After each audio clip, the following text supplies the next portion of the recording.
Ophelia Sanders turned 30 alone in her studio, surrounded by fabric and unfulfilled dreams, until a black luxury car pulled up outside. Hudson Ashford stepped out, flanked by bodyguards. Her childhood best friend had returned after 12 years to remind her of a marriage pact they made. She thought it was a joke, but he was dead serious. "Welcome back, my lovely family. Thank you so much for all the sweet comments and likes on every post. Thank you for trusting this channel. Tell me in the comments which city you're watching from." Ophelia Sanders stood alone in her studio, surrounded by the soft glow of string lights. The space was small but hers, every fabric swatch and sketch pinned to the walls a testament to late nights and relentless hope. 30 years old today. She'd imagined this milestone differently. More success, more stability, maybe someone to share it with. Instead, she had a studio that barely broke even, a landlord who kept raising her rent, and a birthday cake she'd eat alone later. She reached for her phone, scrolling through birthday messages, sweet but hollow, the kind of attention that made loneliness feel louder.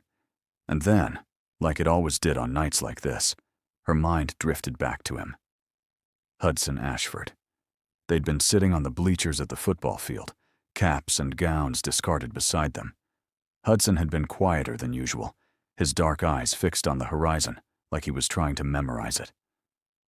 "What if we're both still single at 30, he'd said, his voice low and serious, in a way that didn't match the lightness of the question. Ophelia had laughed, nudging him with her shoulder. "Then we're clearly doing something wrong." But Hudson hadn't laughed. He'd turned to her, his gaze steady and unnerving. "I'm serious, Ophelia. If we're both still single at 30, we get married." She'd thought he was joking, some weird coping mechanism for the fear of leaving behind everything they knew. So, she'd agreed, shaking his hand like they were sealing a business deal, still smiling because it felt absurd and harmless. "Deal," she'd said. What she hadn't realized then was that Hudson Ashford didn't make jokes, not about things that mattered to him. Ophelia shook her head, forcing herself back to the present. That pact had been a teenage fantasy. Promises made at 18 didn't hold weight at 30. She was getting ready to tidy up when she heard it, an engine outside. Through the window, she watched as a black luxury car stopped at the curb. Her heart kicked against her ribs. The back door opened, and a man stepped out. Tall, broad-shouldered, dressed in a suit. 2 bodyguards flanked him, their expressions unreadable as they scanned the street. But it was the man in the middle who made her breath catch. Hudson. He wasn't the boy she remembered. In his place stood someone who looked like he'd stepped out of a magazine, all sharp jawlines and controlled power. He walked toward the studio, and Ophelia's pulse hammered in her ears. She wanted to move, to say something, but her body wouldn't cooperate. All she could do was watch as he pushed open the door, the little bell above it chiming like this was a normal evening and not the moment her carefully constructed world tilted sideways. "Hello, Ophelia," he said, his voice deeper than she remembered, smooth and certain. His eyes locked onto hers, dark and unreadable. "I'm here to collect." She opened her mouth, but no words came out. Her brain scrambled to make sense of this. Hudson Ashford, standing in her studio on her 30th birthday, looking like he owned the world. He stepped closer, and that's when she noticed it. The faint smile pulling at the corner of his mouth, the same one that used to make her stomach flip when they were younger. He tilted his head slightly, his gaze sweeping over her in a way that felt both familiar and entirely new. "Look at me," he said, his voice dropping lower, almost playful. "I've gone to the gym. Got the muscles now. The abs." He paused, his smile widening just enough to be devastating. "Still have that smile you always loved." Ophelia's throat tightened. This couldn't be real. This had to be some kind of fever dream brought on by too much work and not enough sleep. Hudson reached into his jacket and pulled out a small black box, placing it on the counter. "What?" she started, but he cut her off, his expression shifting. "You made me a promise, Ophelia," he said quietly, his gaze never leaving hers. "And I always keep mine." She stared at him, at the ring box sitting between them like a grenade with the pin pulled, and realized with crystal clarity that Hudson Ashford hadn't forgotten. Not for a single day. And now he was here, on her 30th birthday, to make sure she didn't forget either. He reached into his jacket again and pulled out a business card, setting it beside the ring box with deliberate precision. "You have 48 hours to decide," he said, his voice calm but carrying an edge that made her skin prickle. Then he leaned in just enough that she could feel the warmth of him, close enough that her breath hitched despite herself. "But make no mistake, Ophelia, I don't make jokes about promises." He straightened, his gaze holding hers for one more unbearable moment before he turned and walked out. The bell above the door chimed softly as he left, and through the window, she watched him slide into the back of that black luxury car. The engine purred to life, and then he was gone, leaving her standing there with a ring box, a business card, and a head full of questions she didn't know how to answer. Ophelia didn't move for a long time. She just stared at the card, at the embossed name and number that felt like a lifeline and a trap all at once. Hudson Ashford hadn't been joking, and somehow she'd always known. Hours later, at her apartment, she found an envelope under her door. Inside were property records for her building. Owner, Hudson Ashford. Ophelia didn't sleep. By the time the sun rose, she'd made her decision. She wasn't going to let him corner her like this. She found the address on his business card easily enough. The building was in the heart of downtown, all glass and steel, the kind of place that screamed money and power. "I'm here to see Hudson Ashford," she said, her voice steadier than she felt. The guard raised an eyebrow. "Do you have an appointment?" "No, but he'll see me." She half expected to be escorted out, but the guard made a call, spoke quietly into his headset, and then nodded toward the elevators. "Penthouse, top floor." The elevator opened directly into the penthouse. Floor-to-ceiling windows overlooked the city, the view dizzying in its scope. In the center of it all stood Hudson, his back to her, as he looked out over the skyline. "You came," he said without turning around, like he'd been expecting her.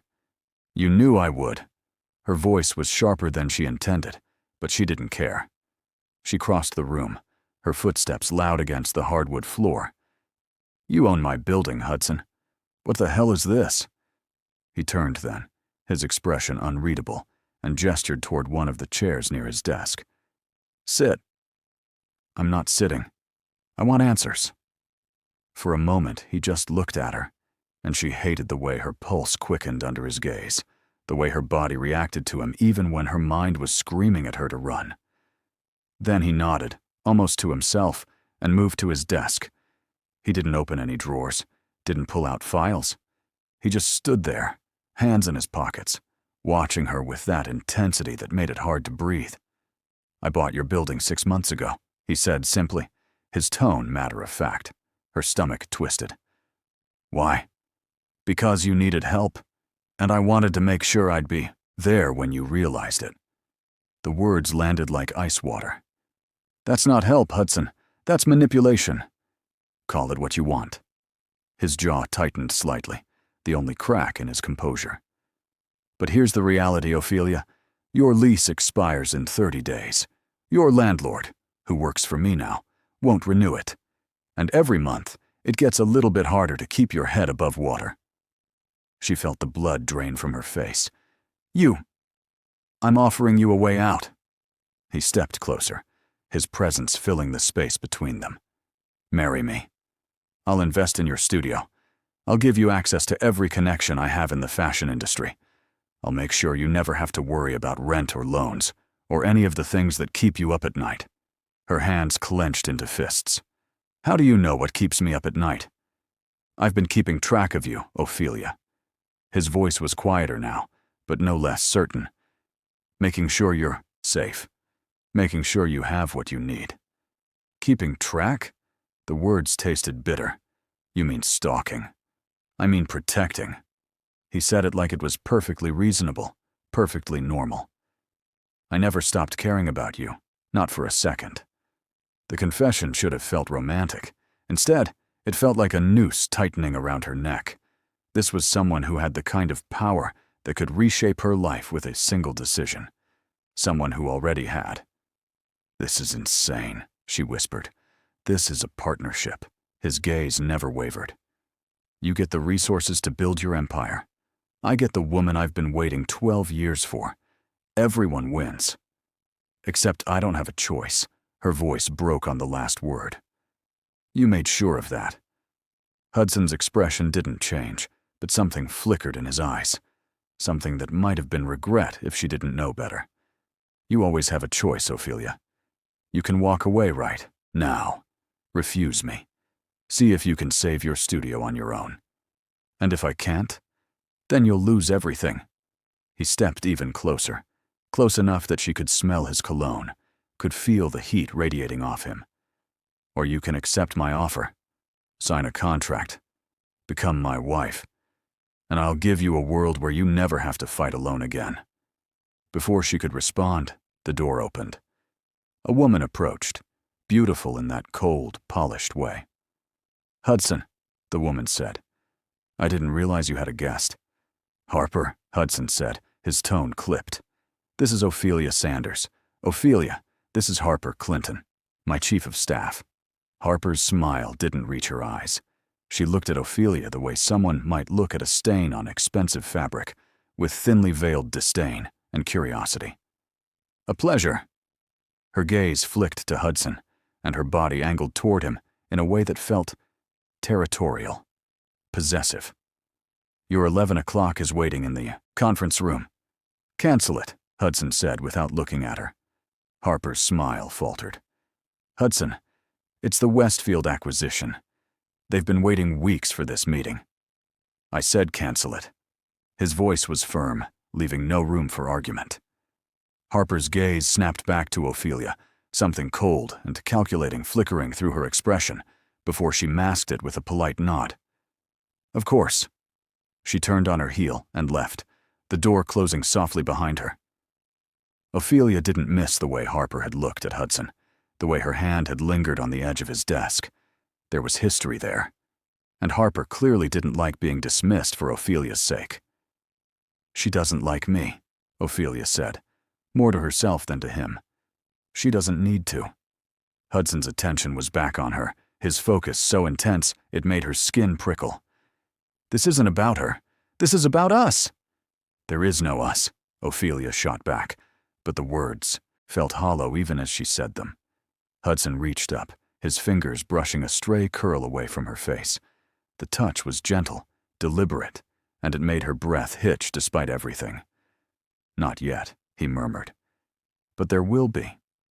He stepped back, putting distance between them that felt both like relief and loss. "You have 48 hours, Ophelia. Refuse me, and your lease expires in 30 days. Your studio closes. Everything you've built disappears." He paused, letting the words sink in. "Accept, and I'll make you untouchable." She wanted to scream at him, wanted to tell him that this wasn't love. This was coercion, control dressed up in expensive suits and promises of protection. But her studio was dying. Her dreams were slipping through her fingers, and Hudson Ashford was offering her a lifeline, even if it came with chains attached. 48 hours, she repeated, her voice barely above a whisper. He nodded. "The clock is ticking. Pookie." The nickname, one he'd used years ago when they were just kids figuring out the world, hit her harder than it should have.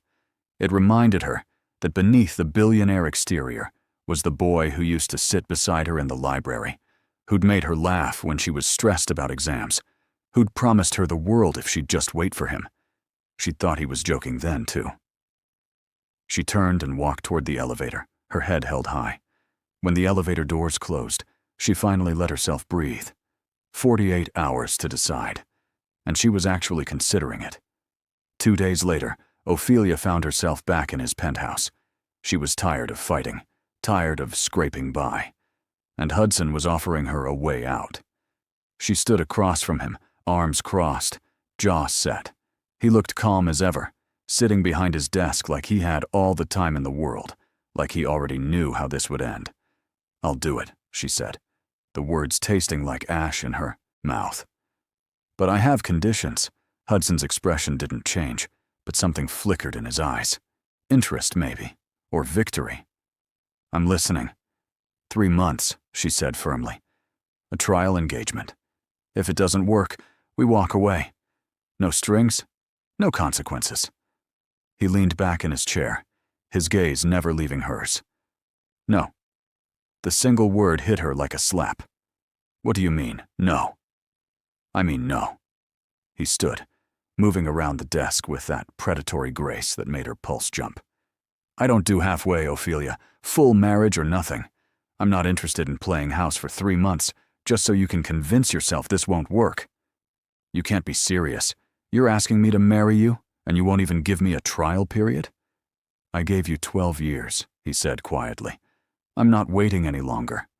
She wanted to scream at him, but the way he was looking at her, with that unshakable certainty, made her wonder if maybe she was the insane one for even considering it. Fine, she said finally, the word coming out sharper than she intended.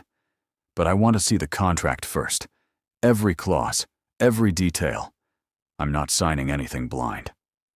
Hudson's lips curved into the faintest hint of a smile, and he gestured toward the leather folder sitting on his desk. I expected nothing less. She picked it up, flipping through the pages with a scrutiny that would have made her high school debate coach proud. Most of it was standard. Financial arrangements, property rights, confidentiality agreements. But then she saw it, buried in the middle of page 7, a clause that made her blood run cold. All business decisions regarding Ophelia Sanders' studio, including but not limited to financial investments, vendor contracts, and creative direction, shall require prior approval from Hudson Ashford. Her hands tightened on the folder. You've got to be kidding me. Hudson tilted his head, his expression unreadable. It's a standard protection clause. I'm investing a significant amount of money into your business. I need to ensure that you control every move I make. She cut him off, her voice sharp with anger. That I can't make a single decision without running it by you first? That's not what this is. That's exactly what this is. She slammed the folder down on the desk, the sound echoing through the room. You want a wife, Hudson, not a puppet. This clause goes, or I walk. The silence that followed was suffocating. Hudson's jaw tightened, and for the first time since she'd walked in, she saw something crack in that controlled exterior. He moved closer, closing the distance between them until she could see the flecks of gold in his dark eyes, until she could feel the heat radiating off him. You don't get to make demands, he said, his voice low and dangerous. And you don't get to own me. She didn't back down, didn't let herself flinch, even though her heart was hammering so hard she thought it might break through her ribs. I'm agreeing to marry you, to let you into my life.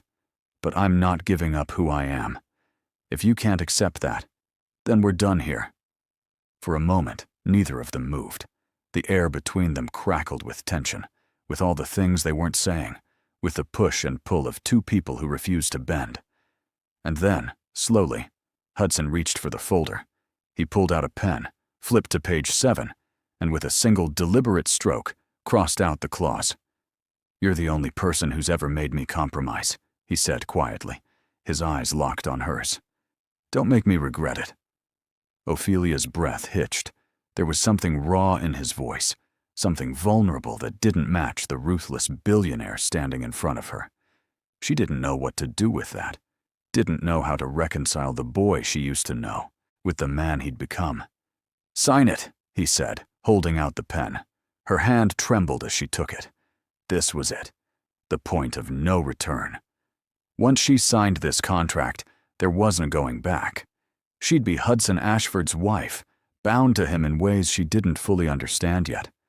But she'd also have a future, a chance to build something real without the constant fear of losing it all. She signed her name. Hudson set the folder aside and pulled out the ring box. He opened it, and her breath caught. The ring was stunning, an emerald cut diamond set in platinum, vintage and elegant. It caught the light, and for a moment all she could do was stare. I bought this when I turned 25, Hudson said, his voice softer now, almost reverent. "I've been waiting 5 years to put it on you." The words hit her harder than they should have, and she felt something shift in her chest, something she didn't have a name for. He took her hand, and the simple touch sent electricity racing up her arm made her skin feel too tight, and her heart beat too fast. His thumb stroked the inside of her wrist, slow and deliberate, and she couldn't breathe, couldn't think, couldn't do anything but feel. He slid the ring onto her finger, and it fit perfectly. Of course it did. Hudson didn't do anything halfway. "There," he murmured, his eyes meeting hers. "Now it's real." Ophelia stared at the ring, at the way it caught the light, at the physical proof that she'd just agreed to marry a man who'd spent 12 years obsessing over a promise she'd forgotten. She opened her mouth to say something. She didn't know what. But then she caught movement in her peripheral vision. Harper stood in the doorway, her expression carefully neutral. But Ophelia didn't miss the way her hands clenched at her sides, the way her jaw tightened as she watched Hudson holding Ophelia's hand. "The contracts are ready for filing," Harper said, her voice clipped and professional, but there was an edge to it that made Ophelia's skin prickle. "Good," Hudson said without looking at her. "That'll be all." Harper's gaze lingered on Ophelia for a moment longer, something cold and calculating flickering through her eyes before she turned and walked away. The door closed behind her with a soft click, and the tension in the room shifted. Hudson's hand was still wrapped around Ophelia's, his thumb still tracing lazy circles on her wrist, and she hated how much she liked it, how much she wanted him to keep touching her. He leaned in, close enough that she could smell his cologne, close enough that his breath ghosted across her cheek. "You're mine now," he said, his voice dropping to something dark and possessive that sent a shiver down her spine. "That means nobody touches you but me." The words should have terrified her, should have made her run for the door and never look back. But instead, they made something warm and dangerous curl in her stomach, made her wonder what it would feel like to belong to someone so completely. She pulled her hand away, needing distance, needing space to think. "I should go." Hudson didn't stop her this time. He just watched as she gathered her things, as she moved toward the elevator, his eyes tracking her every movement. "Ophelia," he called, just as the elevator doors were about to close. She looked up, met his gaze across the distance. "Welcome to the family, Pookie." The doors closed, and she was alone with her racing heart and the ring on her finger that felt like both a promise and a prison. She'd just sold her soul to save her dreams, and the terrifying part was, she wasn't sure she regretted it. The engagement announcement went live 3 days later. Her phone blew up with notifications. Everyone wanted to know about the mysterious billionaire. Then the bell above her studio door chimed. Sean Walsh. Her stomach dropped. He looked the same as he had 2 years ago. Sandy blonde hair, that easy smile that used to make her feel special before she realized it was a weapon. "Ophelia," he said, his voice warm and familiar in a way that made her skin crawl. "Wow, you look amazing." She couldn't move, couldn't breathe. Her hands gripped the edge of the counter. "What are you doing here?" Her voice came out smaller than she wanted. Sean stepped closer. "I saw the announcement," he said, gesturing toward the ring on her hand. "You're engaged. To Hudson Ashford? That's none of your business." His smile faltered, and something darker flickered across his face. "We were together for 3 years. You don't think I deserve to know? You need to leave. I just want to talk." He moved closer, and she stepped back instinctively, her hip bumping against the counter. "I still care about you, Ophelia." Her chest tightened, old wounds tearing open. She could still hear his voice in her head. The things he used to say when he was angry. "You're too sensitive. No one else is going to put up with you the way I do. You should be grateful I even bother." He'd made her feel like she was the problem, like everything that went wrong was her fault, like she was lucky he tolerated her at all. "You need to leave," she said again, her voice shaking now. "Right now." Sean's expression hardened. "You think you're better than me now? Because you landed some rich guy? You're still the same girl, Ophelia. You're still..." Is there a problem here?" The voice was cold, lethal, and it cut through the air like a blade. Ophelia's head snapped toward the door, and her breath caught. Hudson stood there, his tall frame filling the doorway, his dark eyes locked on Sean with a look that could have frozen fire. He was dressed in a suit, perfectly tailored as always, but there was nothing polished about the energy radiating off him. He looked dangerous. Sean turned, his confidence wavering for just a second before he plastered on a smile. "And you must be the fiancé, Sean Walsh." He held out his hand, but Hudson didn't take it. Instead, Hudson stepped into the studio, his gaze never leaving Sean, and the temperature in the room seemed to drop. "You need to leave." Sean's smile faded. "Excuse me." "You heard me." Hudson's voice was calm, quiet, but there was a steel edge to it that made Ophelia's pulse race. "Get out." "Look, man, I'm just here to talk to Ophelia. This doesn't concern you." Hudson moved faster than Ophelia expected. One moment he was standing near the door, and the next he was right in front of Sean, close enough that Sean had to tilt his head back to meet his eyes. Hudson didn't touch him, didn't raise his voice, but the threat was unmistakable. "It concerns me," Hudson said quietly, "because she's mine, and you're making her uncomfortable. So I'm going to give you one chance to walk out of here on your own. If you don't, I'll make sure you regret it." Sean's face flushed, anger flashing in his eyes, but he wasn't stupid enough to push it. He glanced at Ophelia, then back at Hudson, and whatever he saw there made him take a step back. "This isn't over," he muttered, but his voice lacked conviction. Hudson leaned in, his voice dropping so low that Ophelia couldn't hear what he said, but whatever it was made Sean's face go pale. Then Hudson stepped aside, his arm gesturing toward the door in a mockery of politeness. Sean didn't look at Ophelia again. He just turned and walked out, the door slamming behind him. The silence that followed was deafening. Ophelia's hands were shaking, her breath coming in short gasps, and she felt like the walls were closing in. She'd worked so hard to move past Sean, to rebuild herself after he'd spent 3 years tearing her down. But seeing him again had brought it all crashing back. The fear, the self-doubt, the feeling that maybe she really was too much, too difficult, too broken for anyone to love. "Ophelia." Hudson's voice was softer now, and when she looked up, he was watching her with an expression she couldn't quite read.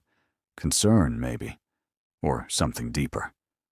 "I'm fine," she said automatically, but her voice cracked, and she knew he didn't believe her. He crossed the room in 2 strides, and before she could protest, he pulled her into his arms.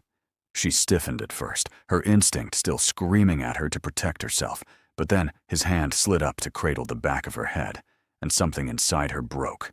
She collapsed against his chest, her fingers clutching at his jacket as the tears came, hot and angry and unstoppable. "I won't cage you," Hudson murmured against her hair, his voice low and steady.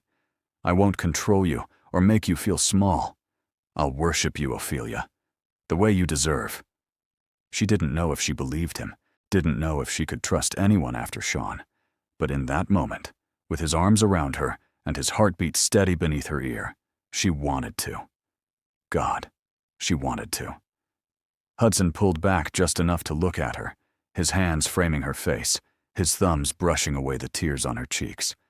He opened his arms slightly, a small smile tugging at the corner of his mouth. "Come here, Pookie," he said softly, his tone lighter now, trying to pull her out of the darkness. "Let Poppy make it better." Despite everything, despite the tears still streaming down her face, a laugh bubbled up in her chest.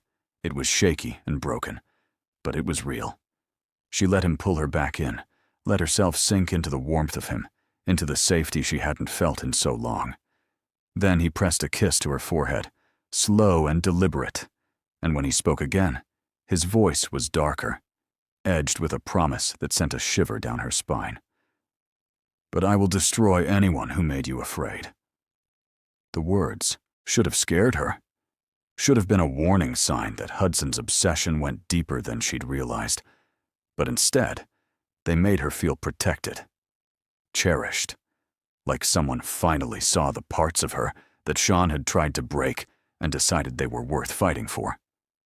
She stayed in his arms for a long time, letting herself be held, letting herself believe, just for a moment, that maybe Hudson Ashford was exactly what she needed, even if he was also exactly what she should fear. When she finally pulled away, wiping at her eyes, Hudson was still watching her with that intensity that made her feel seen in a way that was both terrifying and exhilarating. "How did you know?" she asked quietly. "How did you know to come here?" His expression didn't change. "I always know where you are, Ophelia. I told you. I'm keeping track." The admission should have sent her running, should have reminded her that Hudson's love came with surveillance, with control, with an obsession that had no boundaries.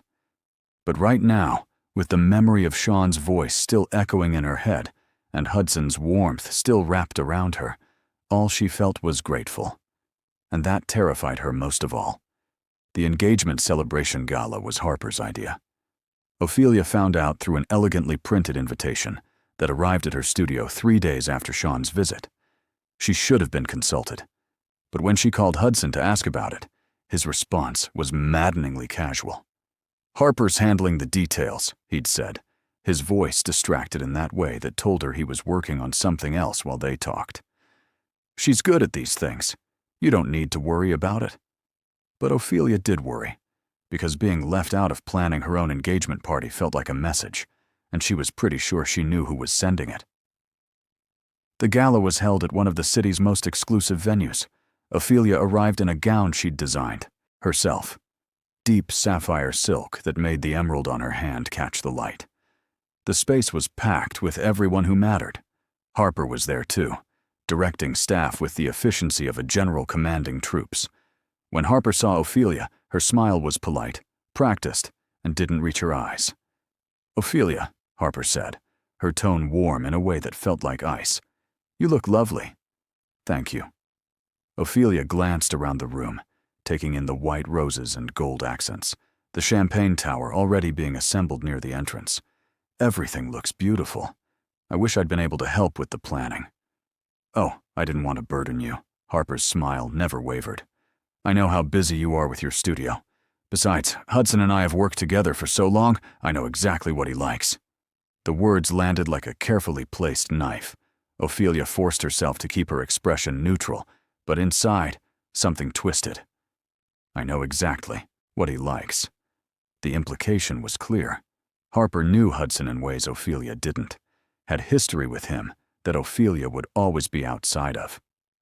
"Right," Ophelia said. "Well, if there's anything I can do now..." "Actually, everything's under control." Harper's gaze swept over her, assessing. "You should probably go get ready.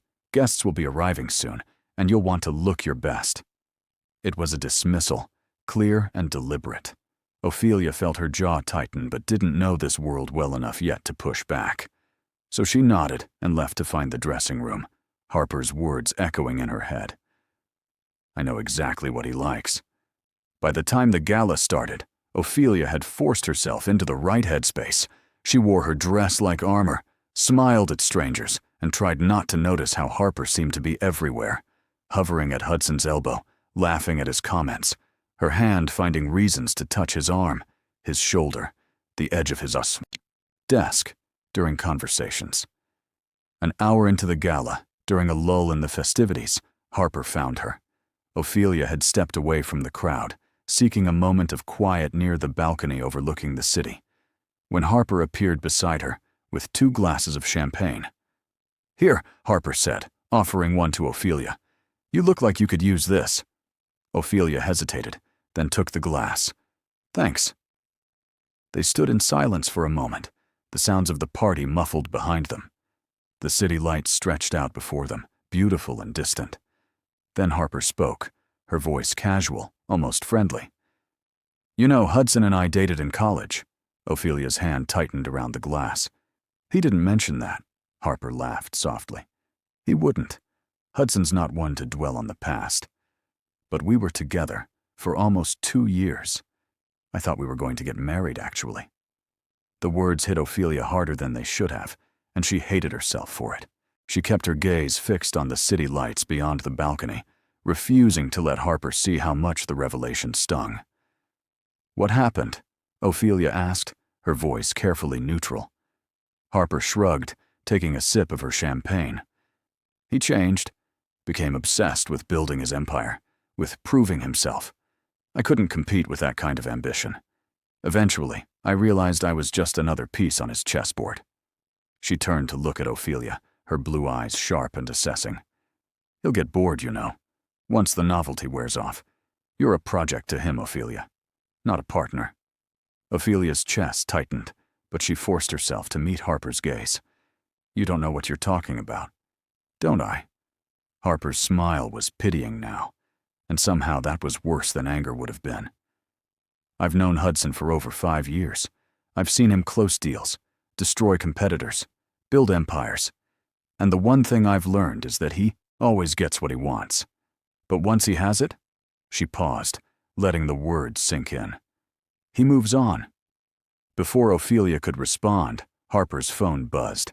She glanced at it, then looked back at Ophelia with that same infuriating smile. "Excuse me," Harper said. "Hudson needs me." She walked away, leaving Ophelia standing alone on the balcony, her mind racing with doubt and fear and anger all twisted together. She wanted to dismiss Harper's words as jealousy, as the bitter resentment of an ex-girlfriend who couldn't let go. But the seed had been planted, and over the next few days, Ophelia found herself watching Hudson more closely.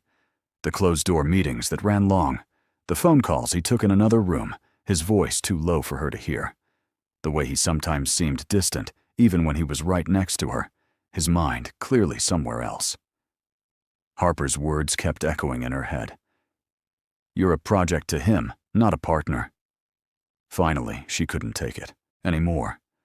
She confronted him one evening in his penthouse, finding him at his desk, his attention buried in his laptop. "Hudson, we need to talk."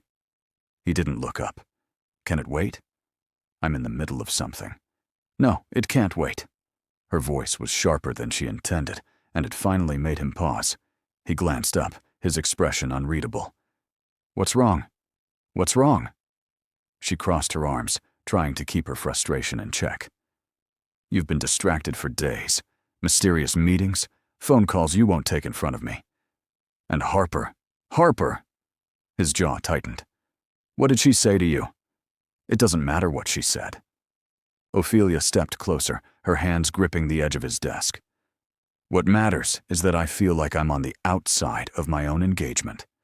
You keep things from me, Hudson. You make decisions without me. And I'm starting to wonder if Harper was right. Am I just a project to you?" Hudson stood, his chair scraping against the floor, and for a moment, she thought he was going to get angry. But instead, he rounded the desk, closing the distance between them until she could feel the heat of him, until she had to tilt her head back to meet his eyes. "You think I'm keeping things from you because you're a project?" His voice was low, dangerous, but there was something else beneath it, something that might have been hurt. "Ophelia, I'm keeping things from you because there are parts of my world that would terrify you, parts I'm trying to protect you from. I don't need you to protect me. I need you to be honest with me." His eyes searched hers, and then, unexpectedly, his expression shifted. The corner of his mouth curved into a faint smile, and he reached out to tuck a curl behind her ear. "Are you jealous, Pookie?" he asked, his tone shifting, lighter now, almost teasing. "I like it." Her face flushed, anger and embarrassment warring inside her. "Don't Pookie me right now, Hudson. I'm serious." "So am I." He cupped her face, his thumb brushing across her cheekbone. "Harper doesn't matter. Those meetings, those calls, they're all for you. To make sure you're safe, to make sure our future is secure. But if you need me to be more transparent, I'll try." She wanted to believe him. God, she wanted to believe him so badly it hurt. But there was still something in his eyes, something he wasn't saying, and it made her chest ache with uncertainty. "Okay," she said finally, her voice softer now. "Just don't shut me out." "I won't," he promised, and he kissed her forehead, the gesture so achingly tender it made her want to cry. But later that night, after Hudson had fallen asleep, Ophelia found herself unable to rest. Harper's words haunted her. "You're a project, not a partner." The doubt had taken root, and no amount of reassurance could shake it loose. She wandered through the penthouse, restless and searching for something she couldn't name. And that's when she saw it, his office door slightly ajar, the filing cabinet in the corner catching the moonlight streaming through the windows. She shouldn't. She knew she shouldn't. But her feet carried her forward anyway, and before she could second-guess herself, she was standing in front of the cabinet, her hand on the drawer. Just one look, she told herself, just to put her mind at ease. She pulled the drawer open, and her world tilted on its axis. Her hands shook as she pulled the file from the drawer. Ophelia acquisition plan dated 5 years ago. Her stomach dropped. Acquisition. Like she was a business deal. Her fingers opened the folder, and the first thing she saw made her breath catch. A photograph. Of her. But not recent. This was from 5 years ago. She could tell by her hair. Shorter then. By the vintage jacket she'd sold at a thrift store 3 years back to make rent. She was walking down the street, coffee in hand, completely unaware that someone was watching. That someone was documenting her existence like a specimen under glass. Her hands trembled as she flipped through more pages, more photos, dozens of them. Her at her studio, laughing with a client. Her at a coffee shop, head bent over her sketchbook. Her walking home in the rain, hair plastered to her face. Candid shots spanning years, a timeline of surveillance she'd never known existed. But it was the documents beneath the photos that made her knees buckle. The file detailed a 2-phase plan spanning 5 years. Phase 1 was to manufacture financial pressure through anonymous complaints, delay shipments, and plant-negative reviews. Phase 2 was to facilitate loan rejections, acquire her competitors, and finally purchase her building 6 months before her 30th birthday. Complete leverage. She couldn't breathe, couldn't process what she was seeing. This wasn't just surveillance. This wasn't just watching from afar to make sure she was safe. This was orchestration, manipulation. He hadn't just tracked her struggles, he'd caused them. Every roadblock, every rejection, every night she'd cried herself to sleep, wondering why she couldn't catch a break. It had all been Hudson. He'd sabotaged her life so thoroughly that his rescue would feel like salvation instead of the trap it actually was. The pages slipped from her hands, scattering across his desk, across the floor, evidence of a conspiracy she'd been too blind to see. Her vision blurred with tears. She hadn't realized she was crying. "Ophelia?" The voice came from the doorway, and she spun around. Hudson stood there in nothing but sleep pants, his hair disheveled, his eyes immediately taking in the open filing cabinet, the scattered papers, the file folder with her name on it lying open on his desk.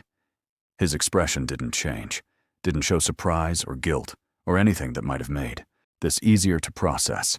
He just looked at her with those dark, unreadable eyes and said calmly, "You had no right to go through my files." The sheer audacity of it, the fact that he was accusing her of violating trust, made something inside her snap. "You had no right?" Her voice came out shrill, broken, all the hurt and betrayal rising up like a tidal wave. "You sabotaged my life. She gestured wildly at the papers, at the evidence of his obsession, at 5 years of calculated manipulation. "You manufactured my struggles to force me to need you." Hudson stepped into the room, and she took an instinctive step back, her hip hitting the edge of his desk. "It wasn't like that." "Then what was it like, Hudson?" She was shouting now, past caring who heard, past caring about anything except the betrayal burning through her veins. "Because from where I'm standing, it looks like you spent 5 years systematically destroying everything I tried to build, so I'd be desperate enough to agree to marry you. I created obstacles." His voice was still controlled, still calm, and that made it worse somehow. Made it clear this was calculated, intentional, not some mistake he could apologize away. Challenges you could overcome with the right support, I made sure you'd need me, yes, but I also made sure I'd be there when you did. That's not love, she was screaming now, tears streaming down her face, her whole body shaking. That's psychotic. You don't get to play God with someone's life and call it romance. I created the problem so I could be your solution. His voice rose to match hers, the first real crack in his composure, and she saw his hands clench into fists at his sides. And I'd do it again. Every single time. The admission, the absolute lack of remorse, hit her like a physical blow. She stared at him, at this man she'd thought she was starting to know, and realized she didn't know him at all, didn't know what he was capable of, didn't know how far his obsession truly went. You're obsessed, she whispered, backing toward the door. Yes. He moved closer, and there was something wild in his eyes now, something raw and desperate that had been hidden beneath the polished billionaire exterior. Completely. I have been since I was 18 years old, and we made a promise. A promise you laughed off, but I held on to like a lifeline. We were kids, Hudson. Her voice broke on his name. That promise didn't mean, it meant everything to me. His voice echoed through the office, bouncing off the walls, and she'd never seen him like this. Unraveled, desperate, human in a way that was both terrifying and heartbreaking. You were everything to me. And when you walked away after graduation, when you didn't look back, I knew I had to become someone worthy of you. Someone you couldn't ignore. Someone you'd need. Ophelia's chest heaved, tears still streaming down her face, and she could see it now. The 18-year-old boy who'd watched her leave, who'd taken a joke and turned it into an obsession that had shaped 12 years of his life. She could see the pain beneath the manipulation, the twisted love that had driven him to build an empire and tear down her life in equal measure. But that didn't make it right, didn't make it forgivable. So you ruined me instead, she said, her voice barely above a whisper. I gave you a reason to come back to me. He was standing right in front of her now, so close she could see the anguish in his dark eyes, the years of wanting carved into every line of his face. I'm not going to apologize for that. I'm not going to pretend I didn't know exactly what I was doing. I wanted you, Ophelia. I've always wanted you. And I did what I had to do to make sure I didn't lose you. She couldn't listen to this anymore, couldn't stand here and let him justify what he'd done, like it was some grand romantic gesture instead of the violation it was. She moved toward the door, needing to get out, needing air and space and distance from the wreckage of everything she thought was real. But Hudson was faster. He stepped in front of her, blocking her path, his hand braced against the doorframe in a way that made her feel caged. Move, she said, her voice shaking. No, Hudson, I swear to God, you don't get to walk away from this. Not after I've spent years building a life around the promise of you. That's your problem, not mine. She tried to push past him, but he caught her wrist, and suddenly they were too close, the tension crackling between them. You made a promise, he said, his voice dropping to something dark and raw. You shook my hand and agreed that if we were both single at 30, we'd get married. I built my entire life around that promise. I became someone worthy of you. I created an empire so you'd never want for anything, and you don't get to walk away from that just because you don't like my methods. You're insane, she whispered, but her body betrayed her, her heart pounding so hard she thought it might shatter her ribs, heat flooding through her despite everything. Maybe. His free hand came up to cup her face, his thumb brushing across her cheekbone with devastating gentleness. But I'm your kind of insane, Ophelia. I always have been. He leaned in, and for one breathless, terrible moment, she thought he was going to kiss her. Worse, she thought she might let him. His lips were inches from hers, his breath warm against her skin, and every rational thought in her head was screaming at her to move, to run, to get away from this man who'd proven he'd do anything to keep her. But then something inside her snapped, fury and want and betrayal all colliding, and she didn't know who moved first. It didn't matter. His mouth crashed against hers, or hers against his, and it was brutal, desperate. All the rage and fear and twisted desire they'd been holding back exploding in the space between them. His hands tangled in her hair, pulling her closer, and her fingers dug into his bare shoulders hard enough to leave marks. She kissed him back with everything she had, anger and hurt and a hunger she didn't want to name. It wasn't gentle, it wasn't sweet. It was a claiming and a punishment, a surrender and a rebellion all at once. She tasted salt, her tears or his, she couldn't tell, and felt his heart hammering against her chest as hard as her own. His body pressed her back against the doorframe, solid and overwhelming, and she hated how much she wanted this, how much her body betrayed every logical thought screaming at her to stop. His thumb traced her jaw, his other hand sliding to her waist, holding her like she might disappear if he let go.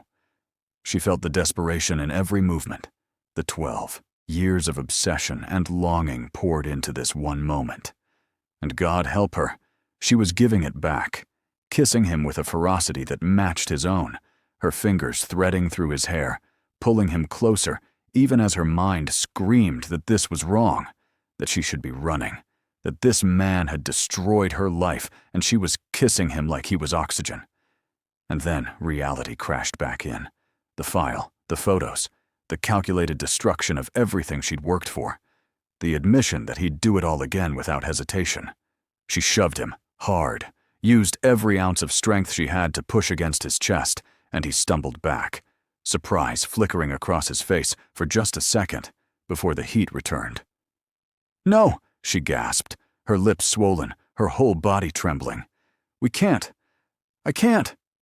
She ran, didn't think, didn't plan, just turned and fled down the hallway, her bare feet silent on the hardwood floors, her vision blurred with tears. She heard him call her name, heard his footsteps behind her, but she didn't stop. Couldn't stop. She made it to the elevator, her fingers jabbing frantically at the button, her breath coming in ragged gasps. The doors slid open. Thank God, thank God. And she threw herself inside, hitting the button for the lobby over and over until the doors finally began to close. The last thing she saw was Hudson standing in the hallway, his chest heaving, his hair disheveled from her fingers, his eyes locked on hers with an intensity that made her feel like she was burning from the inside out. Like even now, even after everything, he was holding her with nothing but his gaze. Then the doors closed, and she was alone, sliding down to sit on the elevator floor, her whole body shaking, the taste of him still on her lips, and the ring on her finger feeling like a shackle she'd never be free of. She'd just kissed the man who'd sabotaged her life. And the most terrifying part was how much she'd wanted to keep going. Ophelia spent the first 3 days back in her apartment, trying to convince herself she'd made the right decision. She should have felt relieved, free. Instead, she just felt hollow. Her phone wouldn't stop ringing. Hudson called 17 times the first day, 23 the second. She didn't answer. Couldn't answer. Every time she saw his name on the screen, she remembered that file, those photographs, the clinical precision with which he'd dismantled her life to rebuild it in his image. She'd blocked his number by day 3, but somehow she knew that wouldn't stop him. Hudson Ashford didn't accept defeat. She threw herself into work, trying to lose herself in fabric swatches and design sketches, trying to pretend her world wasn't falling apart. And that's when everything got worse. The text messages arrived on a Thursday afternoon from a number she didn't recognize. No greeting, no explanation, just screenshots. The first one showed a text, conversation between 2 people labeled only as H and unknown contact. Unknown contact. She's more trouble than she's worth. When are you planning to cut her loose? H. After the merger closes. I need her compliant until then. Unknown contact. And the studio investment? H. Minimal. Just enough to keep her satisfied. The ROI is in the optics, not the business. Ophelia's hands went numb. She scrolled to the next screenshot, her vision blurring. H. The engagement serves its purpose. Once the Westfield acquisition is finalized, we can restructure the arrangement. Unknown what? You're sure she won't cause problems? H. She's manageable. Too emotionally invested to walk away now. The phone slipped from her fingers, clattering on her work table. This couldn't be real. Even after the acquisition file, even after knowing what Hudson was capable of, this felt different, felt colder. These weren't plans made 5 years ago when he was obsessed and desperate. These were recent, current, proof that his promises of partnership and transparency had been lies. Another message came through. This time, a photo. Hudson at a restaurant, leaning close to a beautiful brunette, his hand on her lower back, his smile the same one he'd given Ophelia 100 times. The caption read, "Business dinner last week. She doesn't know about the fiancé." Ophelia felt something shatter inside her chest. That night, there was a business dinner. Hudson had mentioned it days ago, before everything fell apart. Said it was investors and board members, nothing she needed to worry about. But he'd invited her anyway. Said it would be good for her to meet some of the people in his world. She'd planned to decline, still reeling from their confrontation, from the taste of him still lingering on her lips.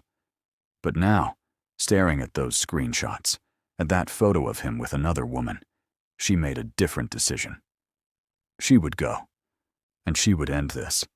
The restaurant was exclusive, all dark wood and soft lighting, the kind of place where deals worth millions were made over wine that cost more than her monthly rent. Ophelia arrived late, her heart pounding, wearing the same emerald dress she'd worn to their engagement gala. She wanted him to see exactly what he was losing. A hostess led her to the private room, and when the doors opened, she saw him immediately. Hudson sat at the head of a long table, surrounded by men in expensive suits, and beside him, close enough that their shoulders nearly touched, was the brunette from the photo. She was beautiful, polished, professional. Everything Ophelia suddenly felt she wasn't. Hudson's eyes found Ophelia the moment she entered, and something flickered across his face. Surprise, maybe, or concern. But before he could say anything, the brunette turned, following his gaze. "Oh," the woman said, her smile polite but curious. "You must be Ophelia. Hudson's mentioned you." She stood, extending her hand. "Amanda Cole. I'm heading up the tech acquisition Hudson's been working on." "Has he?" Ophelia's voice was ice, and she saw Hudson's jaw tighten, saw him start to rise from his chair. "Ophelia," he said carefully, his tone low and controlled. "I didn't think you were coming." Clearly. She didn't move from the doorway, didn't acknowledge the other men at the table who were watching the exchange, with varying degrees of confusion and interest. Her eyes stayed locked on Hudson, on the man who'd spent 12 years manipulating her into this moment. "Can I speak with you? Privately?" Hudson nodded, excusing himself from the table, but Ophelia stopped him before he could reach her. "Actually," she said, her voice carrying through the room, "I think everyone should hear this." "Ophelia." His voice was low, a warning. "Whatever you think you know. I know you're using me." She pulled her phone from her clutch, held up, the screenshots for everyone to see, her hand remarkably steady despite the way her heart was shattering. "I know this engagement is just another business deal to you, that I'm a project you're managing until you don't need me anymore." The room went silent. Hudson's face went pale, then dark. "Where did you get those?" His voice was deadly quiet. "Does it matter?" She crossed the room now, each step deliberate, her heels clicking against the hardwood floor. She stopped in front of him, close enough to see the fury and something else, something that looked like betrayal, flashing in his dark eyes. "The studio investment is minimal. The ROI is in the optics. I'm manageable, emotionally invested enough not to walk away." She threw his own words back at him, watching them land like knives. "Did I get that right, Hudson?" His hands clenched into fists at his sides. "Those messages are fabricated. Someone is trying to—" "Don't." The word came out, sharp, final. "Don't insult me by lying. Not now. Not after everything." She pulled the ring off her finger, the emerald that had felt like both a promise and a prison, and set it on the table in front of him. The sound of it hitting the wood echoed through the silent room like a gunshot. "This engagement is over," she said, her voice steady despite the tears burning behind her eyes. I won't be your acquisition, Hudson. I won't be another thing you own and discard when it's no longer profitable. She turned to walk out, head high, eyes burning with tears she refused to let fall. Behind her, she heard chaos erupt, chairs scraping, voices rising, someone trying to salvage the business dinner she'd just destroyed. And then she heard it, the sound of glass shattering, something heavy hitting a wall, and Hudson's voice, colder than she'd ever heard it, cutting through the noise like a blade. "Get out!" Ophelia turned, saw through the open doorway as Hudson grabbed someone by the arm. Not Amanda, not one of the investors. Harper. Harper, who'd been standing in the corner, who must have slipped in after Ophelia arrived.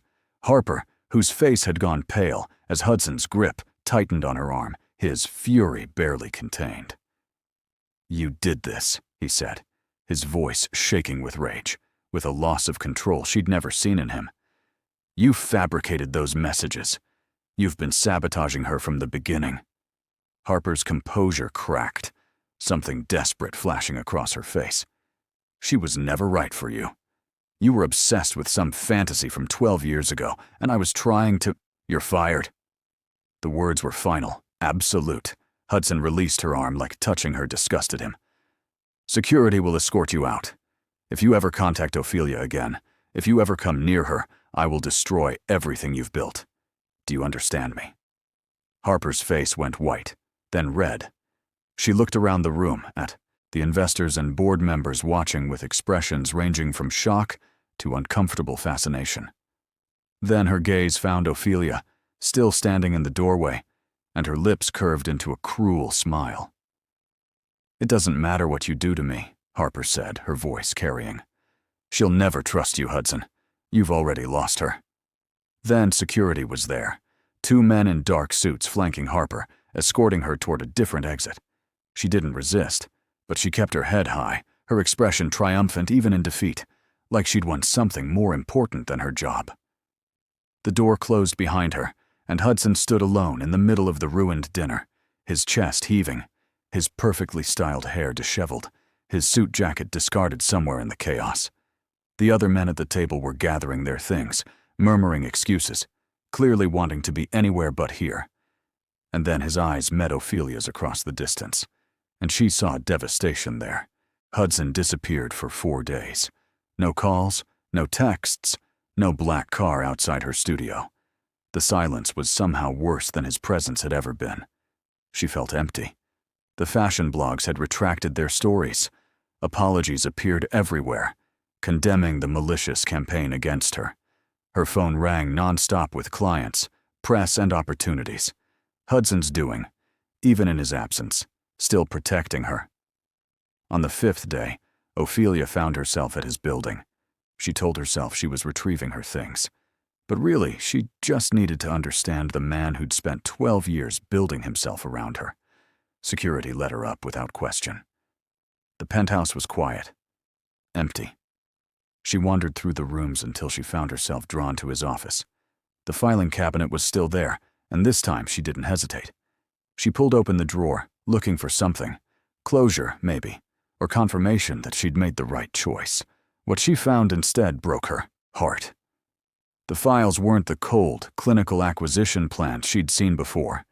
These were different, personal, scattered, like someone had gone through them recently and left them in disarray. The first folder she pulled out was labeled simply, "Letters." She opened it, and her hand started shaking. The first letter was dated 12 years ago, written on notebook paper. "Dear Ophelia, you left for college today. I'm still here, watching you go, wondering if you remember the promise. You probably don't. It was just a joke to you, but it wasn't to me. It was the only thing keeping me going. I did 100 push-ups today. Wonder if you'd notice. Your future husband, Hudson." Ophelia's throat tightened. She flipped to the next letter, then the next, watching 12 years unfold in ink and paper. "Dear Pookie, I made my first million today. The business partners wanted to celebrate, but all I could think about was you. About how one day I'll have enough to give you everything you deserve. Not because you need it, but because you deserve a world where you never have to compromise your art for survival. I bought my first building today. It's nothing compared to where I want to be, but it's a start. When I marry you, and I will marry you, I want to be able to give you everything. Still doing those push-ups. Got the abs now. Hope you'll like them. Letter after letter, chronicling his entire journey. Every success measured against whether it made him worthy of her. Every failure a step back from the promise he'd made to himself. She saw the obsession, yes, but she also saw the devotion. Twisted and excessive, but real. She found another folder.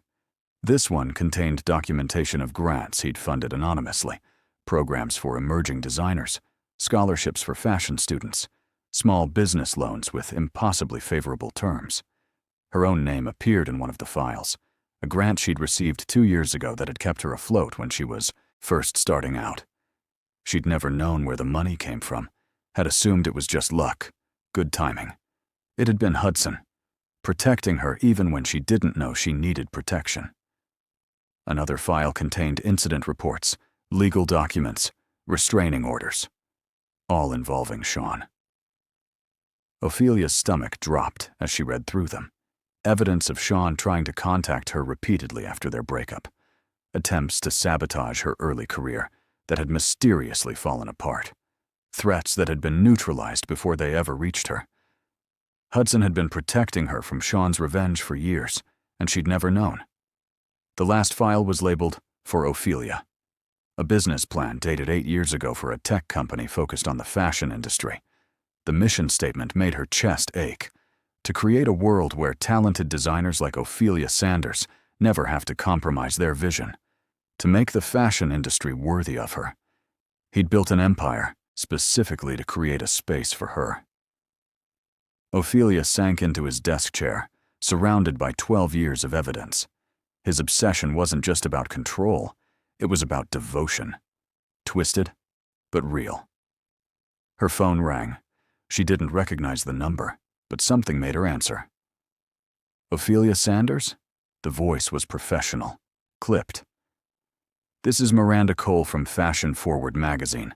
I'm fact-checking a story we received about plagiarism allegations against you. Do you have a comment? Her blood ran cold. What allegations? We've been provided with emails suggesting that several of your signature designs were stolen from other artists. The source claims to have documentation proving that's not true. Ophelia's voice shook. Those emails are fabricated. This is another attempt to... We take these allegations very seriously, Ms. Sanders. If you can provide evidence to refute the claims, we'd be happy to... Who gave you these emails? But she already knew. Sean. It had to be Sean, making one final play to destroy her. I'm not at liberty to say. We'll be publishing the story tomorrow, unless you can provide substantial proof of... The line went dead. Ophelia stared at her phone, her heart pounding. This was worse than the stolen clients, worse than the blog posts. Plagiarism allegations could end her career permanently, could make sure she never worked in fashion again. And if Fashion Forward ran the story, every other outlet would pick it up within hours. She was still sitting there, paralyzed with fear, when she heard the elevator doors open. Hudson stepped into the penthouse, and he looked like he hadn't slept in days. His suit was rumpled, his hair disheveled, dark circles shadowing his eyes. But when his gaze found her sitting at his desk, surrounded by his letters, something shifted in his expression. Relief, raw and unguarded. You read them, he said quietly. She nodded, not trusting her voice. He moved closer, his steps slow, like he was approaching something fragile that might shatter if he moved too fast. I never meant for you to see those. They were just... I needed somewhere to put all the things I couldn't say to you. Hudson, Sean is... Her voice broke. He's accusing me of plagiarism. Fashion Forward is running a story tomorrow. They have fabricated emails, documentation, and I don't know how to stop it. This will destroy everything.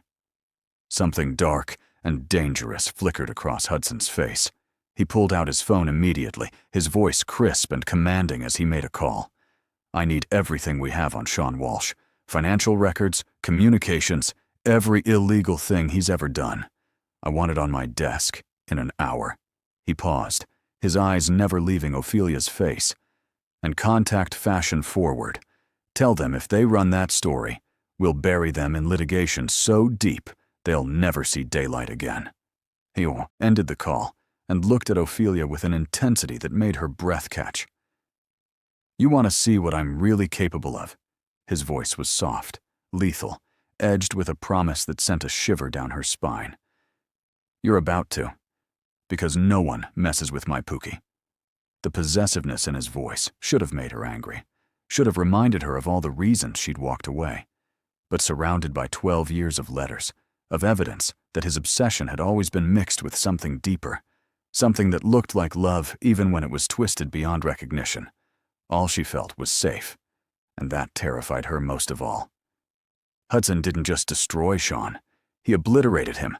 It took less than 48 hours. Hudson's team uncovered every lie Sean had ever told. The evidence was damning: fabricated credentials, embezzled funds, and proof that he'd manufactured the plagiarism emails with Harper. Fashion Forward issued a retraction and public apology. Other outlets followed, condemning Sean's actions. Hudson had her designs authenticated by industry experts and secured testimonials from clients and professors. By the time he was done, Ophelia's reputation wasn't just cleared, it was elevated. Opportunities flooded in, and Sean's career was in ashes. The industry had blacklisted him completely, his name synonymous with fraud and vindictiveness. The last Ophelia heard, he'd left the city entirely, fleeing the wreckage Hudson had left in his wake. She found Hudson 3 days after the story broke, standing in his penthouse by the floor-to-ceiling windows, hands in his pockets, silhouette dark against the afternoon light. He didn't turn when she entered, but she knew he'd heard her. "You destroyed him," she said quietly. "Yes." No apology, no justification, just simple acknowledgement. "You didn't have to go that far. The plagiarism story was already dead. You could have just—" He tried to ruin you. Hudson's voice was flat, controlled, but she heard the steel beneath it. "Twice. Once when you were with him, breaking you down until you questioned your own worth. And again now, trying to destroy everything you'd built. He doesn't get to walk away from that." Ophelia moved closer, studying his reflection in the glass. "Are you a good man or a monster, Hudson? Because sometimes I can't tell the difference." Finally, he turned to face her. The exhaustion was still there, carved into the lines around his eyes, the tension in his jaw. But there was something else, too. Something raw and unguarded that made her chest ache. "I'm whatever you need me to be," he said, his voice rough with emotion. "If you need me to be gentle, I'll try. If you need me to be ruthless, I'll burn the world down for you without hesitation. I don't know if that makes me good or monstrous. I just know I'd do anything to keep you safe." The honesty in his words, the complete lack of pretense or manipulation, hit her harder than any declaration of love ever could.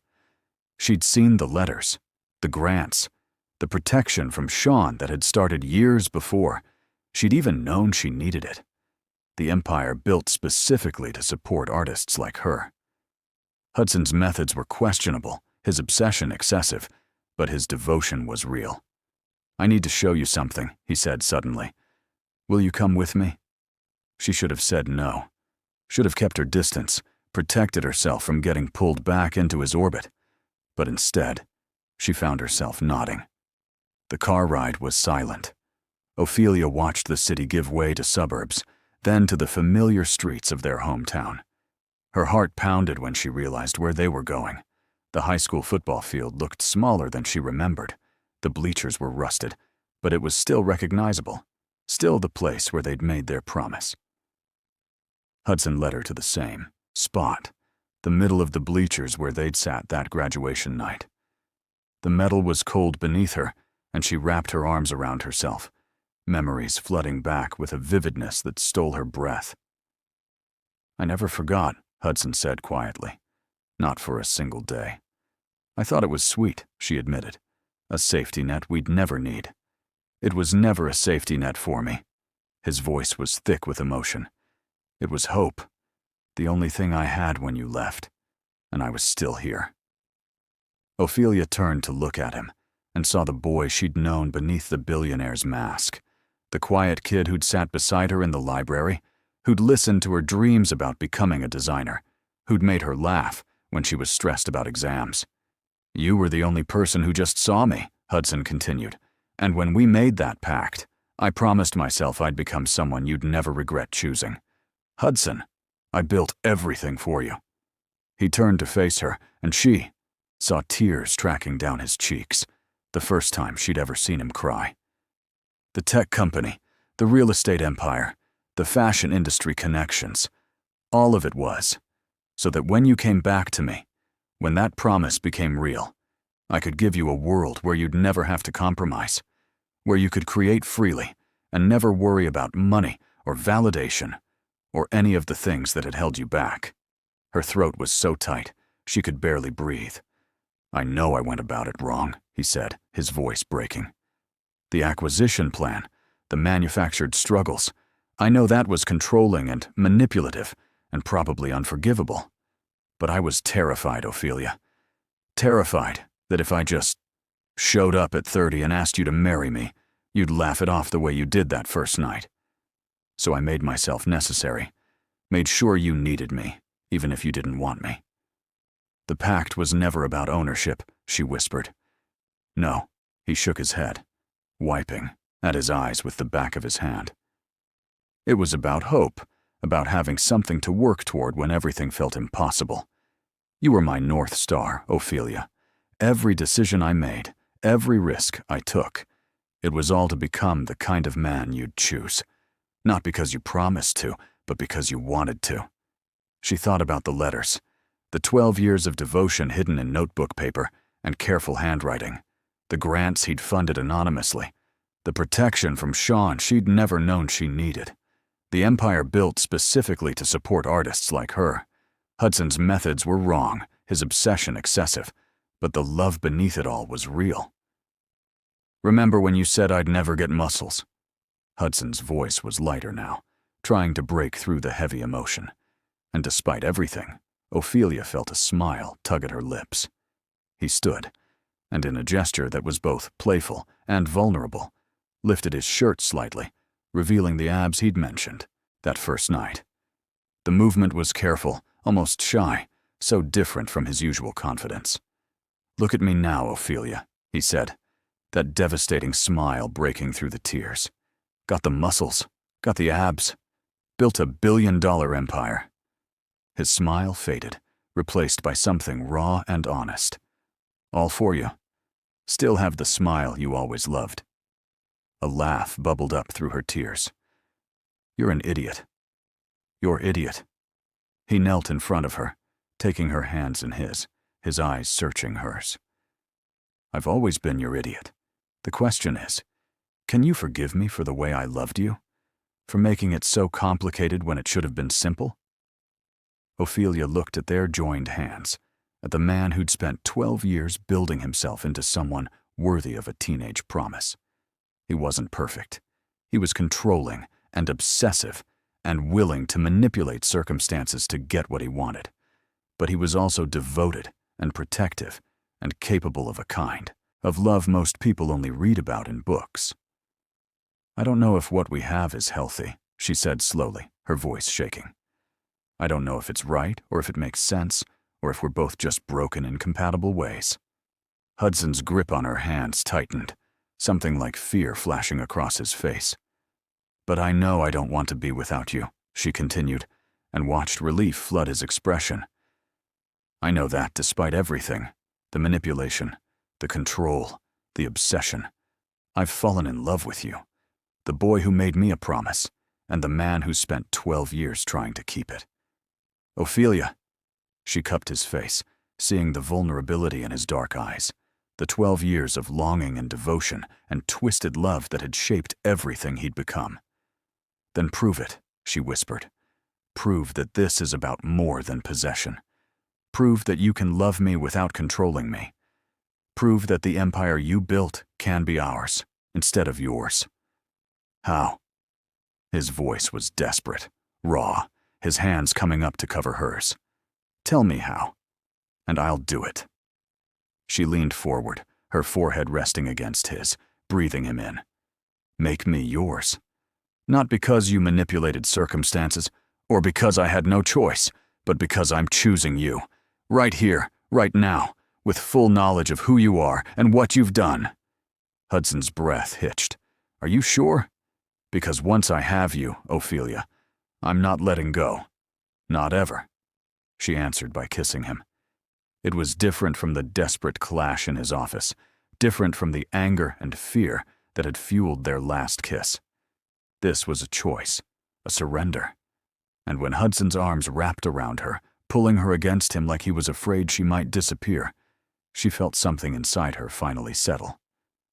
Take me home, she whispered against his lips. The car ride back was torture. Hudson kept one hand on her thigh, while the other canceled meetings on his phone. Ophelia watched him and felt heat pool in her stomach. When they finally made it inside, Hudson backed her against the door, his eyes searching hers. Tell me you want this, he said. Tell me you're choosing me because you want me. I want you, she breathed.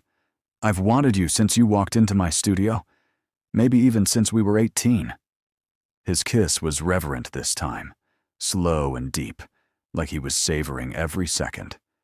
His hand slid down her sides, learning the shape of her, and when he lifted her, her legs wrapping around his waist, she felt the full weight of 12 years of wanting in the way he held her. He carried her to his bedroom, and for a moment, he just looked at her. I've imagined this for 12 years, he said, but nothing comes close to how beautiful you are right now. She pulled him down to her. Then stop imagining and make it real. What followed was acclaim in every sense. When their eyes met, Ophelia saw everything. The boy he'd been, the man he'd become, the devotion that had driven him to build a world just for her. Mine, Hudson breathed against her neck, his control fracturing. Say it, Ophelia. Say you're mine. Yours, she gasped, her fingers digging into his shoulders, her whole body trembling. And you're mine, Hudson. That goes both ways. His laugh was broken, relieved, and he kissed her like he was drowning, and she was air. Always have been, Pookie. Later, when they lay tangled together, breathless, Hudson pulled her against his chest. She reached for the emerald ring on the nightstand, sliding it back onto her finger, where it belonged. We need new terms, Hudson said quietly. The old contract, the acquisition plan, we're burning all of it. This partnership is equal, or it's nothing. Equal? Ophelia lifted her head to look at him. Equal. His expression was serious, vulnerable. You have full control over your studio. I'll invest and provide resources, but creative decisions are yours. And we make decisions together. No more manipulation. No more secrets. Can you do that? She asked softly. Can you really give up control? Hudson was quiet for a moment. I don't know, he admitted. 12 years of obsession doesn't disappear overnight. But I'll try. For you, I'll try to be better. She kissed him, soft and sweet, tasting the promise on his lips. Then we'll figure it out together. Together, he agreed, pulling her closer, his arms wrapping around her like he'd never let go. And Ophelia, thank you. For what? For choosing me anyway, despite everything, despite knowing exactly how twisted I am. His voice cracked. You could have walked away. You should have. But you didn't. She settled back against his chest, feeling the rise and fall of his breathing, the solid warmth of him beneath her. The emerald on her finger caught the light, and this time it didn't feel like a shackle. It felt like a promise, one they were both choosing to keep. We made a promise, Hudson, she whispered. And unlike you, I'm just now realizing it was never a joke to me either. His arms tightened around her, and in the darkness of his bedroom, surrounded by the city lights filtering through the windows, Ophelia finally felt like she'd come home. even if home was complicated and messy and built on 12 years of obsession and devotion that blurred the line between love and madness, it was theirs, and that was enough. The flagship boutique was everything Ophelia had dreamed of. Her name, Ophelia Sanders, etched in gold above the entrance, proof that she'd built something real, something entirely hers. Tonight was the grand opening gala, and the space was packed with everyone who mattered in the fashion world. Ophelia moved through the crowd in a dress of her own design, deep sapphire silk that made the emerald on her left hand catch the light. She wore Hudson's ring by choice now. Somewhere in the past year, she'd fallen completely in love with him. From across the room, she felt his gaze. She always could. Hudson stood near the bar, talking to investors, but watching her with that possessive intensity. When their eyes met, he smiled, the smile reserved only for her. A year ago, that look would have terrified her. Now it just made her feel claimed in the best possible way. Ophelia, darling, a client swept her into air kisses and enthusiastic praise about the new collection, and Ophelia let herself be pulled into conversation. This was her element now, her world, and Hudson had kept his promise. Every decision had been hers, every creative choice, every business move, every collaboration. He advised when she asked, supported unconditionally, but never controlled. It hadn't been easy. His instinct to manage everything had clashed with her need for autonomy. They'd fought, sometimes loudly, sometimes with cold silence. But they'd also learned to communicate and set boundaries. Therapy had helped. Hudson still tracked her location, but now she tracked his too.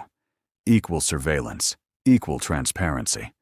They'd done the work, together. And what emerged was a relationship built not on need or desperation, but on genuine choice and hard-won trust.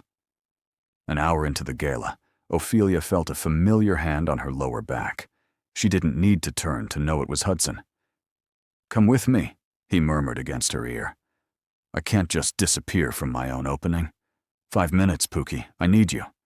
She let him guide her to a small coat-check room. The moment the door closed, he had her pressed against it, his mouth on hers. "You're stunning tonight," he breathed against her lips, his hands on her waist, respectful but possessive in that way she'd come to crave. "Watching you out there, owning that room. Do you have any idea what you do to me?" "Show me," she challenged, her fingers sliding up to his collar, and his eyes darkened in that way that still made her knees weak. The kiss deepened, became something more desperate, a reminder of the passion that had always existed beneath the complications. His hand slid up to cup her face, thumb brushing her cheekbone with a tenderness that contrasted beautifully with the intensity of his kiss. "This year," Hudson said, when they finally broke apart, both breathing hard, foreheads pressed together, "was the hardest of my life. Learning to let go, to trust that you'd stay without me controlling everything. Ophelia, there were days I wanted to fall back into old patterns so badly it physically hurt. But you didn't," she said softly, her fingers playing with the collar of his shirt. "You fought for us the right way this time. We both did." "We fought a lot," he admitted with a rueful smile, and she laughed. "And we learned a lot." She kissed him softly. "Like how you stress bake when you're trying not to be controlling. Or how I shut down instead of communicating when I feel overwhelmed. We're still figuring it out, Hudson. But we're doing it together." He rested his forehead against hers, his hands gentle on her waist. "Best promise I ever enforced." Ophelia laughed, the sound bright and genuine. "Best promise I ever made." They stayed like that for another moment, stealing time in the middle of her triumph before returning to the gala hand in hand. The rest of the evening passed in a blur of celebration and success, but Ophelia found herself counting down the hours until everyone left, and it was just them. Finally, near midnight, the last guest departed. Ophelia found Hudson on the vintage sofa, laptop out. She grabbed her sketchbook and curled up beside him. This had become their routine, working side by side in comfortable silence. Ordinary and extraordinary, all at once. "What are you working on?" she asked after a while, not looking up from her sketch. Acquisition proposal for a sustainable textile manufacturer in Italy, Hudson said, his fingers still moving across the keyboard. Then he glanced at her design. What about you? Spring collection. I'm thinking lighter fabrics, more movement. She showed him the sketch, a flowing dress with asymmetric layers, and he studied it with the same serious attention he gave his business deals. It's beautiful, he said, meeting her eyes. Very you. They lapsed back into silence, and Ophelia felt that deep contentment that came from being with someone who understood her completely. The boutique, the success, the recognition, it was all incredible.